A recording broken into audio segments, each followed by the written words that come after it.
يا أيمن، ايوه. خلينا نخرج المهدي.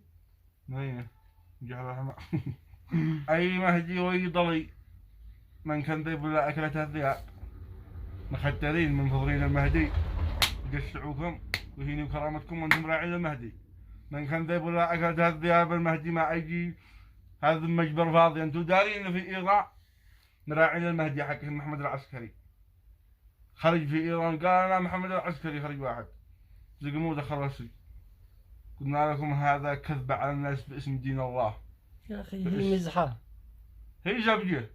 انتم دارين هذا المهدي المنتظر هي زبجة. لما الناس بيظهروا الان واحد يقول هذا انا المهدي انا المهدي ليش تكذبه؟ قلت له في القرآن في حديث من حديث النبي قلت يقول ان المهدي سوف يخرج ما هو يقول الناس انا المهدي.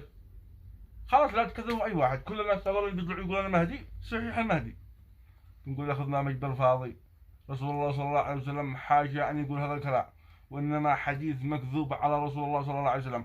ختروا الناس لكي الناس يقبلوا بالذل والاهانه ويراعوا المهدي لما يجي يعزهم. من كان يقول لا اقرا هذا بعز نفسك وقعدت ما حد يعزك ما بتصيروا لا نصرنا ذلونا باسم هذا الحاجه وباسم رسول الله وباسم دين الله ودين الله بريء منه.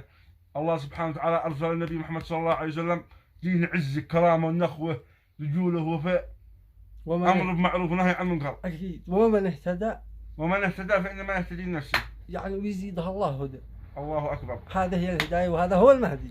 الله اكبر. وكتاب الله هو هادي للناس جميعا. ما عبش داعي يخرج رجل يقول لنا المهدي. ما يقول الناس يقول لهم هذا كتاب الله فكل واحد يجاب نفسه بماذا اهتدي. كتاب الله موجود. والسلام عليكم ورحمه الله وبركاته.